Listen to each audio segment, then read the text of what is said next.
ஒவ்வொரு நட்சத்திரங்களுக்கும் இந்த ஏப்ரல் மாதம் என்ன மாதிரியெல்லாம் இருக்க போகுது, என்ன மாதிரியான பலாபலன்களை கொடுக்க போகுது, அது ஓகே என்னுடைய நட்சத்திரத்துக்கு எப்படி இருக்க போகுது அப்படின்னு சொல்லி பார்த்துட்டு இருக்கோம். அந்த வரிசையில் இப்போ நம்ம பார்க்கக்கூடிய நட்சத்திரம் சதயம். ராகுவுடைய ஆகச்சிறந்த ஆளுமை பொருந்திய காலபுருஷனுடைய 11ஆம் வீட்டில் அமர்ந்து கொண்டு அப்படியே இயக்கி கொண்டிருக்கக்கூடிய ஒரு நட்சத்திரம் தான் சதயம். கும்பத்தினுடைய நடுநாயகமான ஒரு நட்சத்திரம். எக்ஸ்ட்ராடினரியான will power, mentally strong. Physically ஸ்ட்ராங்காக இல்லைன்னு கேட்காதீங்க, ஆனால் நான் மென்டலி ஸ்ட்ராங் அப்படின்னு சொல்லக்கூடிய ஒரு ஆட்கள் யார் அப்படின்னா சதயம்தான்.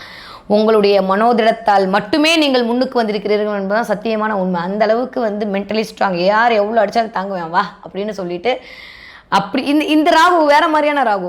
அந்த திருவாதிரை ராகு வேற, இந்த சுவாதி ராகு வேற, இந்த சதய ராகு வேற. ஒவ்வொருத்தவங்களுக்கும் ஒவ்வொரு மாதிரியான கேரக்டர்.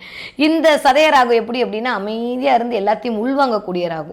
நீங்கள் எவ்வளோ பால் ஊற்றினாலும் அங்கே குடிச்சிக்கிட்டே அப்படியே உட்காந்துட்டே இருக்கேன்னு சொல்லக்கூடிய மாதிரியான தரவுகளை தேடி தேடி தனக்குள்ளே வைத்துட்டு அதுக்கப்புறம் எப்போ தேவைப்படுதோ அப்போ மட்டும் சொல்லக்கூடிய இடம். 2ஆம் இடத்துல 5 கிரகத்தோடைய சேர்க்கை. 10க்கு ராசிநாதனே 2ஆம் இடத்துல நட்சத்திரநாதனோடு அமர்ந்திருக்கிறார். வாவ் சூப்பர்ல. எக்ஸ்ட்ராடினரியான டைம் பீரியட் தான் சதயத்துக்கு.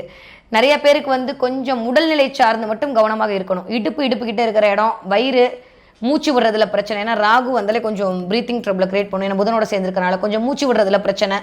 இந்த மாதிரியான சூழலை மட்டும்தான் கிரியேட் பண்ணி கொடுக்கும் முதல் 15 நாட்கள். அடுத்த 15 நாட்கள் பார்த்தீங்கன்னா சூரியன் 3ஆம் இடத்திற்கு போகும்போது 3ஆம் இடத்துல சூரியன் இருக்கிறது அப்படின்னா அது உச்சமடைஞ்ச சூரியனாக இருக்கிறதுனால உங்களுடைய சொல்வாக்கு, உங்களுடைய செயல்வாக்கு எல்லாமே அதிகரிக்க போகிறது. நல்ல மருத்துவம் கிடைக்க போகிறது. நீங்கள் ஒரு முயற்சி பண்ணி உங்களுடைய உடல்நிலையை தேற்றுவதற்கான ஒரு மருத்துவர் உங்களை நோக்கி வரப்போகிறார். இல்லை உங்களுக்கான ஒரு சிறந்த மருத்துவம் கிடைக்க போகிறது. நல்ல மெடிசன் கிடைக்கும். சூரியனாலே மருத்துவக்காரகன் தான். ஸோ அது அஸ்வினில் போய் உட்காந்துருக்கனால கண்டிப்பாக நல்ல மெடிசன் கிடைக்க போகுது. இது வரைக்கும் நீங்கள் நாள்பட்ட வியாதிக்காக அவதப்பட்டு இருந்தீங்கன்னா அதெல்லாம் தீர்ந்து ஒரு நல்ல மருத்துவம் கிடைக்க போகுது. அம்மாவுடைய உடல்நிலையும் மாமியாரோட உடல்நிலையெல்லாம் கண்டிப்பாக பார்த்துக்கொள்ள வேண்டும். உங்கள் வீட்டில் நல்ல சந்தோஷமான நிகழ்வுகள் நடக்க போகுது. நிறைய குவா சத்தம் கேட்க போகுது. நிறைய திருமணங்கள் நடக்க போகிறது. பிள்ளைகள் குறித்த கவலை அப்படின்றது மட்டும் கொஞ்சம் எட்டி பார்க்க போகுது. ஏன்னா எனக்கு தெரிஞ்சு அதுவே கூட ஒரு பாசிட்டிவாக இருக்கும்னா கண்டிப்பாக ரொம்ப நல்ல விதமான பாசிட்டிவ் சைனில் தான் இருக்க போகுது. இது வரைக்கும் பிள்ளைகள் குறித்தப்பட்ட கவலையுமே ஓரளவுக்கு ஏப்ரல் மேற்கு அப்புறமே நிவர்த்தி ஆக போகுது. சதய நட்சத்திரக்காரர்களுக்கு எக்ஸ்ட்ராடினரியான டைம் பீரியட் தான் ராசி. ஒரு விஷயம்னா ராசிநாதனும் நட்சத்திரநாதனும் ஒரே இடத்தில் அமர்ந்து கொண்டு தன்னுடைய ஆளுமையை இந்த பக்கம் செலுத்திட்டு இருக்கனால இதெல்லாம் சூப்பரான டைம் பீரியட் தான். என்ன பண்ணணும்னா ஹெல்த்தை மட்டும் பார்த்துக்கணும். தேவையில்லாமல் வாயில் வடை சுடுறதெல்லாம் நிப்பாட்டிக்கணும். ஏன்னா யாராவது கொஞ்சம் அசிங்கப்படுத்திட்டு போகிற மாதிரியான டைம். யாராவது ஃபாரினில் இருக்கீங்கன்னா இந்தியா வர போகிறீங்க, இந்தியாவில் இருக்கீங்கன்னா நீங்கள் ஃபாரின் போகிறதுக்கான டைம் பீரியடெல்லாம் நிறையா இருக்குது. ஓகே, அடுத்த அவிட்ட நட்சத்திரக்காரர்களை சதய நட்சத்திரக்காரர்களை பொறுத்த வரைக்கும் என்ன ஆகுதுன்னா ரொம்ப பெயர் புகழ் அந்தஸ்தெல்லாம் கிடைக்க போகிறது.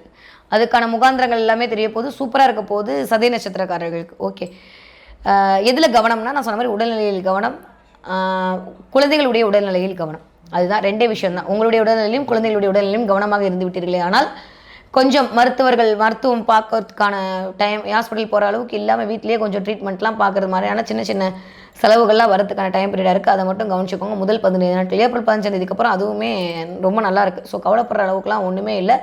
சந்தோஷம் அப்படின்றது ஒரு 80-85 விழுக்காடு நல்லா இருக்குது. ஸோ அதனால் எதை பற்றியுமே கவலைப்பட்டு கொள்ள வேண்டாம் சதய நட்சத்திரக்காரர்களுக்கு. ஓகே, என்ன தெய்வத்தை நான் வழிபாடு செய்யலாம் அப்படின்னு சொல்லி பார்த்தீங்கன்னா கண்டிப்பாக கோமதி அம்மன் வழிபாடு உங்களுக்கு சிறந்த பலனை கொண்டு. சதயம் அப்படின்னாலே ராகு இருக்கக்கூடிய இந்த விஷயம் எல்லாமே எங்கன்னா கோமதி அம்மன் தான்.